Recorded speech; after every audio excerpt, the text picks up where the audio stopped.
باسم الثلاثي باسم أب وولد ومنفس قدوس أحد أملاك آمين. أوريت زጸአት ምዕራፍ 13 እግዚአብሔር ድማ ንሙሴ ኣብ ደቂ እስራኤል ማህፀን ዝኸፍት ኩሉ ሰቡን እንስሳኡን ንሱ ናተይ እዩ እሞ ኩሉ በኹሪ ንኣይ ቀድሶ ኢሉ ተዛረቦ። ሙሴ ድማ ንህዝቢ በለ እግዚአብሔር ብሓያል ኢድ ካብኣ ኣውፂኡኩም እዩ እሞ ነዛ ካብ ግብፂ ካብ ባርነት ዘውፅኣኩምላ መዓልቲ እዚኣ ዘክርዋ፣ ብኩዕ ከዓ ኣይብላዕ።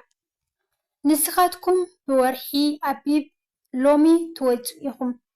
ክኸውን ድማ እዩ እግዚአብሔር ናብ ምድሪ ከነዓናውያንን ሄታውያንን ኣሞራውያንን ሃዋውያንን ይቡሳውያንን ናብታ ፀባን መዓርን እተውሕዝ ንኣኻ ክህበካ ኢሉ ነቦታትካ ዝመሓለሎም ምድሪ ምስ ኣተወካ ሽዑ ነዚ ኣገልግሎት እዚ ኣብዛ ወርሒ እዚኣ ሓልዎ። 7 መዓልቲ ቅጫ ክትበልዕ ኢኻ፣ በታ 7ይቲ መዓልቲ ድማ በዓል እግዚአብሔር ክኸውን እዩ። በተን 7 መዓልቲ ቅጫ ይበላዕ፣ ኣባኻ ብሑቕ ኣይርአ፣ ኣብ ኩሉ ደውካ እውን ማይ ብሑቕ ኣይርአ። በታ መዓልቲ እቲኣ ንወድኻ ከምዚ ኢልካ ትነግሮ፣ እዚ ብዛዕባ እቲ ካብ ግብፂ ምስ ወፃእኹ እግዚአብሔር ዝገበረለ እዩ። እግዚአብሔር ብሓያል ኢድ ካብ ግብፂ ኣውፂኡካ እዩ እሞ ሕጊ እግዚአብሔር ምንቲ ኣብ ኣፍካ ክኸውን ኣብ ኢድካ ንምልክት ኣብ መንጎ ኣዒንትኻ ድማ ንመዘከሪ ይኹንካ። ነዚ ሕጊ እዚ በቲ ምድብ ጊዜኡ ዓመት ንዓመት ይሓልዎ። ይኸውን ደማ እግዚአብሔር ናብታ ንኣኻን ነቦታትካን ዝመሓለልካ ምድሪ ከነዓናውያን ምስ ኣእተወካ ንኣኻ ምስ ሃበካ ማህፀን ዝኸፈተ ኩሉ ንእግዚአብሔር ክትፈሊ ኢኻ። ካብ ዘለካ ማልካ ቅድም እተወልደ ኩሉ ተባዕታይ ንእግዚአብሔር እዩ። ኩሉ በኹሪ ኣድጊ ድማ ብበጊዕ ተበጀዎ። እንተዘይተበጀኻዮ ከዓ ክሳዱ ስበሮ። ካብ ደቅኻ ድማ በኹሪ ንዘበለ ኩሉ ሰብ ተበጀዎ። ክኸውን ድማ እዩ ንዳሕራዩ ወድካ እዚ እንታይ እዩ ኢሉ ምስ ዝሓተካ ንስኻ እግዚአብሔር ካብ ግብፂ ካብ ቤት ባርነት ብሓያል ኢድ ኣውፃኣና። ኮነ ከዓ ፈርዖን ከይሓድገና ምስ ተረረ እግዚአብሔር ኣብ ሃገር ግብፂ ንበኹሪ በኹሪ ንኩሉ በኹሪ ካብ በኹሪ ሰብ ክሳዕ በኹሪ እንስሳ ቀቲሉ እዩ እሞ ስለዚ ማህፀን ዝኸፈተ ኩሉ ተባዕታይ ንእግዚአብሔር እሰውኦ። ካብ ደቀይ ድማ በኹሪ ንዝኾነ ኩሉ እብጅዎ ትብሎ። እግዚአብሔር ካብ ግብፂ ብሓያል ኢድ ኣውፂኡና እዩ እሞ እዚ ድማ ኣብ ኢድካ ከም መፍለጥታ ኣብ መንጎ ኣዒንትኻ ከዓ ከም ክታብ ይኹንካ። ኮነ ድማ ፈርዖን ነቶም ህዝቢ ምስ ሓደጎም ኣምላኽ እቶም ህዝቢ ውግእ ምስ ዝርእዩ ተጣዒሶም ናብ ግብፂ ከይምለሱ ኢሉ ነበረ እሞ እታ መገዲ ምድሪ ፍልስጤማውያን ንሳ ቀረባ ክንሳ ኣምላኽ በኣ ኣይመርሖምን። ኣምላኽ ግና ነቲ ህዝቢ ብመገዲ በረኻ ኣቢሉ ንባሕሪ ኤርትራ ኣዘሮ። ደቂ እስራኤል ድማ ካብ ምድሪ ግብፂ ተሰሊፎም ወፁ። ዮሴፍ ንደቂ እስራኤል ኣምላኽ ብርግፅ ክበፅሓኩም እዩ፣ ሽዑ ንዕፅምተይ ካብዚ ምሳኻትኩም ኣደይብዎ ኢሉ ማሕላእ ኣምሒልዎም ነበረ እሞ ሙሴ ድማ ንዓፅሚ ዮሴፍ ምስኡ ወሰዶ። ካብ ስኮት ነቒሎም ኣብ ኤታም ኣብ ወሰን በረኻ ሰፈሩ። ለይትን መዓልትን ምንቲ ክጓዓዙ እግዚአብሔር ድማ ብመዓልቲ መገዲ ክመርሖም ብዓንዲ ደበና ብለይቲ ከዓ ክበርሃሎም ብዓንዲ ሓዊ ቀቅድሚኦም ይኸይድ ነበረ። እቲ ዓንዲ ደበና ብመዓልቲ እቲ ዓንዲ ሓዊ ከዓ ብለይቲ ካብ ቅድሚቶም ህዝቢ ኣይተፈለየን። ምዕራፍ 14 እግዚአብሔር ድማ ንሙሴ ከምዚ ኢሉ ተዛረቦ። ንደቂ እስራኤል ተመሊሶም ኣብ መንጎ ሚግዶልን ባሕርን ኣብ መንፅር ጲሃሂሮትን ክሰፍሩ ንገሮም። ኣብ መንፅር በዓል ፀፎን ኣብ ጥቓ ባሕሪ ሰፈሩ። ፈርዖን ድማ ብዛዕባ ደቂ እስራኤል በረኻ ውሒጥዎም ኣብ ምድሪ ቀባሕባሕ ይብሉ ኣለዉ ክብል እዩ። ኣነ ድማ ንልቢ ፈርዖን ከትርሮ እየ፣ ንሱ ከዓ ደድሕሪኦም ስዒቡ ክሰጎም እዩ። ብፈርዖንን ብኩሉ ሰራዊቱን ክኸብር እየ። ግብፃውያን ድማ ኣነ እግዚኣብሔር ከም ዝኾንኩ ክፈልጡ እዮም፣ ከምኡ ከዓ ገበሩ። ንጉስ ግብፂ እቲ ህዝቢ ከም ዝሃደመ ነገርዎ። ልቢ ፈርዖንን ገላኡን ከዓ ብዛዕባ እቲ ህዝቢ ተለወጡ። ከይግዝኡናስ ንእስራኤል ብምሕዳግና እንታይ እዩ ዝገበርናዮ ድማ በሉ። እሞ ሰረገላኡ ኣዳለወ፣ ህዝቡ እውን ምስኡ ወሰደ። 600 ሕርያት ሰረገላታትን ኩለን ሰረገላታት ግብፅን ኣብ ኩለን ከዓ ተዋጋእቲ ወሰደ። እግዚኣብሔር ንልቢ ፈርዖን ንጉስ ግብፂ ኣትረሮ እሞ ንሱ ደድሕሪ እቶም ብልዕሊ እቲ ኢድ ዝወፁ ዝነበሩ ደቂ እስራኤል ገስገሰ። ግብፃውያን ድማ ኩሎም ኣፍራስ ፈርዖንን ሰረገላታቱን ፈረሰኛታቱን ኩሎም ሰራዊቱን ደድሕሪኦም ገስኪሶም ኣብ ጥቓ ባሕሪ ኣብ ጲሃሂሮት ኣብ መንፅር በዓል ፀፎን ሰፊሮም ከለዉ ኣርከብዎም። ፈርዖን ምስ ቀረበ ደቂ እስራኤል ኣዒንቶም ኣልዓሉ፣ እንሆ ከዓ ግብፃውያን ደድሕሪኦም ገስገሱ። ደቂ እስራኤል ድማ ኣዝዮም ፈርሑ፣ ናብ እግዚኣብሔር ከዓ ተማህለሉ። ንሙሴ ድማ ናብዚ በረኻ ክንመውት ዝወሰድካናስ ኣብ ግብፂ ዶ መቓብር ኣይነበረን? ካብ ግብፂ ዘውፃእኻናስ ንምንታይ እዚ ገበርካና? እቲ ኣብ ግብፂ ዝበልካናኸ እዚ ነገር እዚ ዶ ኣይኮነን? ኣብ በረኻ ካብ እንመውት ንግብፃውያን ክነገልግል ይሕሸና እሞ ንግብፃውያን ንገዛእዮም ሕደገናን ዶ ኣይበልናን በልዎ። ሽዑ ሙሴ ነቶም ህዝቢ ኣይትፍርሑ ደበሉ፣ እቲ ምድሓን እግዚኣብሔር ሎሚ ዝገብረልኩም ረኣዩ። እዞም ሎሚ እትሪእዎም ግብፃውያን ደጊም መሊስኩም ንዘለኣለም ኣይትሪእዎምን። እግዚኣብሔር ክዋግኣልኩም እዩ እሞ ህድእ በሉ በሎም። እግዚኣብሔር ድማ ንሙሴ በሎ፣ ስለምንታይ ናባይ ትምህለል? ንደቂ እስራኤል ክጓዓዙ ንገሮም። ንስኻ ድማ በትርኻ ኣልዒልካ ኢድካ ናብ ልዕሊ ባሕሪ ዘርግሕ እሞ መቐሎ ደቂ እስራኤል ከዓ ናብ ማእኸል ባሕሪ ናብቲ ንቑፅ ይእተዉ። ኣነ ድማ እንሆ ልቢ ግብፃውያን ከትርር እየ፣ ንሳቶም ከዓ ደድሕሪኦም ከኣትዉ እዮም እሞ ብፈርዖንን ብኩሎም ሰራዊቱን ብሰረገላታቱን ብፈረሰኛታቱን ክኸብር እየ። ብፈርዖንን ብሰረገላታቱን ብፈረሰኛታቱን ምስ ከበርኩ ድማ ግብፃውያን ኣነ እግዚኣብሔር ከም ዝኾንኩ ክፈልጡ እዮም። እቲ ብቅድሚ ሰፈር እስራኤል ዝኸይድ ዝነበረ መልኣኽ ድማ ተላዒሉ ንድሕሪኦም ከደ። እቲ ዓንዲ ደመና ከዓ ካብ ቅድሚኦም ተላዒሉ ኣብ ድሕሪኦም ደው በለ። ናብ መንጎ ሰፈር ግብፅን ሰፈር እስራኤልን ኣተወ። ኣብኡ ከዓ ደመናን ጨልማትን ነበረ። ነታ ለይቲ ከዓ ኣብርሃ ለይቲ ብምልእታ እቲ ሓደ ናብቲ ሓደ ኣይቀረበን። ሙሴ ድማ ኢዱ ናብ ልዕሊ ባሕሪ ዘርጊሐ፣ እግዚኣብሔር ከዓ ነቲ ባሕሪ ለይቲ ብምልእታ ብብርቱዕ ንፋስ ምብራቕ ኣልጊሱ ነቲ ባሕሪ ኣንቀፆ፣ እቲ ማያት ከዓ ተመቐለ። ደቂ እስራኤል ድማ በቲ ንቑፅ ናብ ማእኸል ባሕሪ ኣተዉ። እቲ ማይ ከዓ ብየማን ብፀጋሞም ከም መንደቕ ደው በለ። ግብፃውያን ድማ ኩሎም ኣፍራስ ፈርዖንን ሰረገላታቱን ፈረሰኛታቱን ደድሕሪኦም ገስጊሶም ናብ ማእኸል ባሕሪ ኣተዉ። ኮነ ከዓ ሓለዋ ኣጋ ጽባሕ ምስ ኮነ እግዚኣብሔር ካብቲ ዓንዲ ሓውን ካብ ደመናን ናብ ሰራዊት ግብፂ ጠመተ፣ ንሰራዊት ግብፃውያን ኣሸበሮም። ነቲ ሰረገላታቶም ከዓ መንኮራኹሩ ኣምለቑ፣ ብጭንቂ ተጓዓዙ። ግብፃውያን ከዓ እግዚኣብሔር ኣብ ክንደኦም ምስ ግብፃውያን ይዋጋእ ኣሎ እሞ ካብ ቅድሚ እስራኤል ንህደም በሉ። እግዚኣብሔር ድማ ንሙሴ ኢድካ ናብ ልዕሊ ባሕሪ ዘርግሕ እሞ እቲ ማያት ናብ ልዕሊ ግብፃውያን ናብ ልዕሊ ሰረገላታቶምን ፈረሰኛታቶምን ይመለስ በሎ። ሙሴ ከዓ ኢዱ ናብ ልዕሊ ባሕሪ ዘርግሐ እቲ ባሕሪ ድማ ብግዜ ጽባሕ በርቲዑ ናብ ምውሓዙ ተመለሰ። ግብፃውያን ከዓ ክሃድሙ ከለዉ ተጓነፍዎ። እግዚኣብሔር ድማ ንግብፃውያን ናብቲ ማእኸል ባሕሪ ደርበዮም። እቲ ማያት ከዓ ተመለሰ። ነቶም ደድሕሪኦም ናብ ምድሪ ዝኣተዉ ንሰረገላታትን ንፈረሰኛታትን ንኹሉ ሰራዊት ፈርዖንን ድማ ደፈኖም።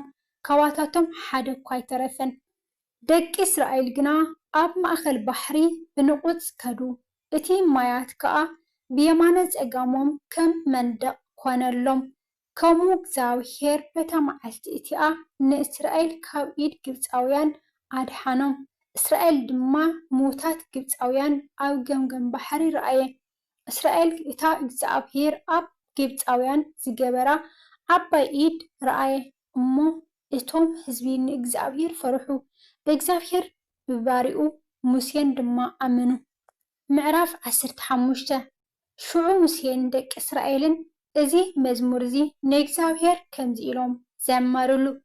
ንሱ ኣዝዩ ክብ ኢሉ እዩ እሞ ንእግዚኣብሔር እዝምር ኣለኹ። ንፈረስን ፈረሰኛን ናብ ባሕሪ ደርበዮም። እግዚኣብሔር ሓይለይን መዝሙረይን እዩ፣ ምድሓን ከዓ ኮነኒ። እዚ ኣምላኸይ እዩ እሞ ከኽብሮ እየ። ኣምላኽ ኣቦይ እዩ ክብ ከብሎ እየ። እግዚኣብሔር ተዋጋኢ እዩ፣ ስሙ እግዚኣብሔር እዩ። ንሰረገላታት ፈርዖንን ሰራዊቱን ናብ ባሕሪ ደርበዮም። እቶም ሕሩያት ሓለቓታቱ ኣብ ባሕሪ ኤርትራ ጠሓሉ። ማዕሙቕ ከደኖም ከም እምኒ ናብ ታሕቲ ወረዱ።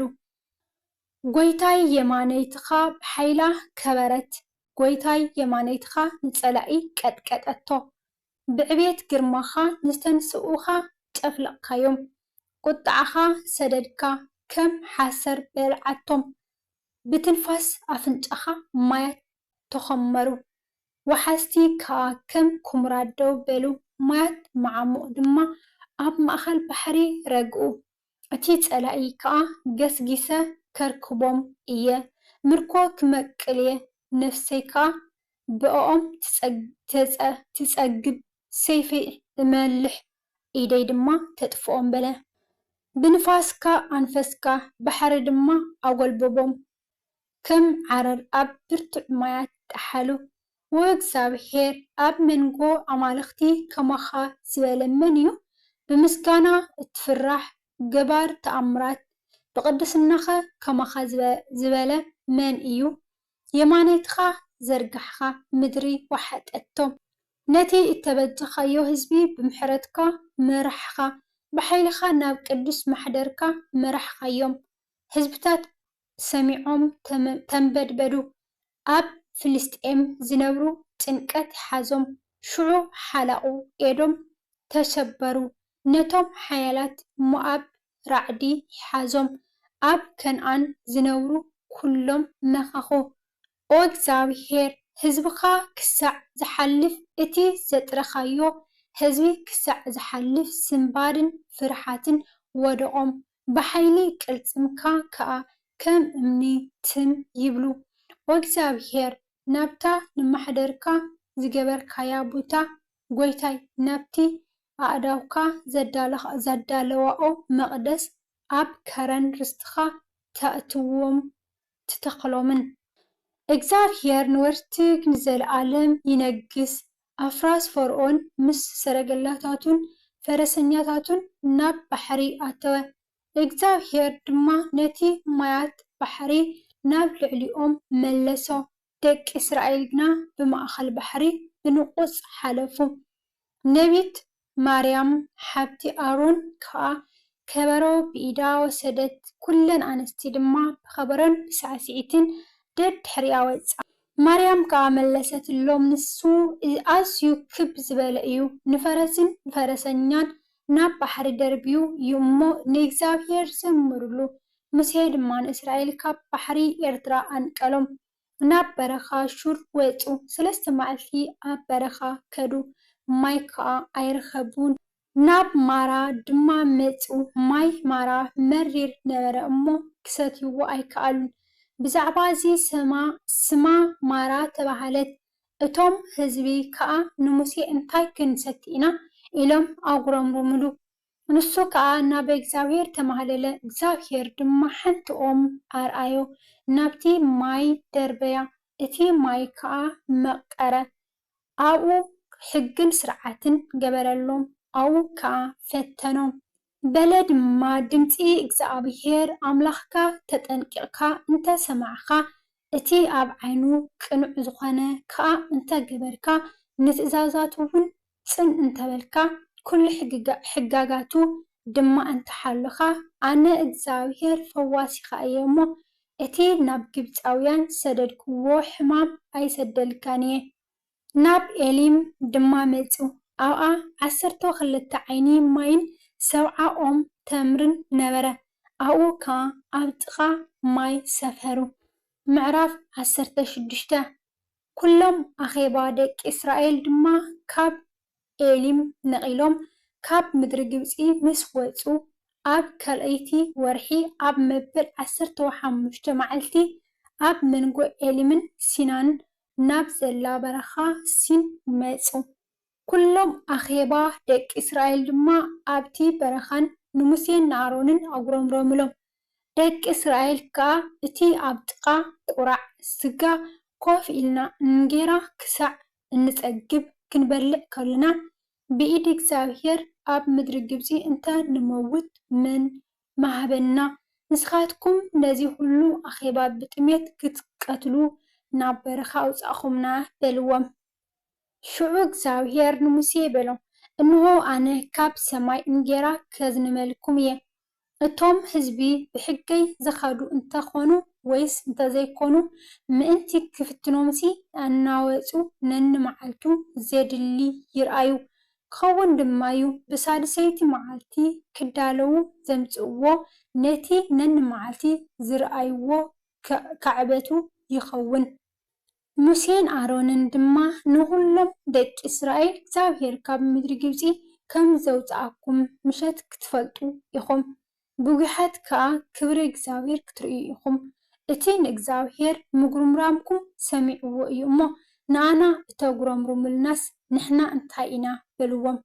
ሙሴ ድማ እዚ እግዚኣብሔር ምሸት ስጋ ንምብላዕ ብጉሓት ከዓ እንጌራ ንምፅጋብ ንኣኻትኩም ብምሃቡ እዩ ዝኸውን። እግዚኣብሔር እቲ ዘጉረምረምኩምሉ ምጉርምራም ሰሚዕዎ እዩ እሞ ንሕና እንታይ ኢና? ንእግዚኣብሔር ኢኹም እምበር ንኣና ኣይኮንኩምን ዘጉረምረምኩምልና በለ።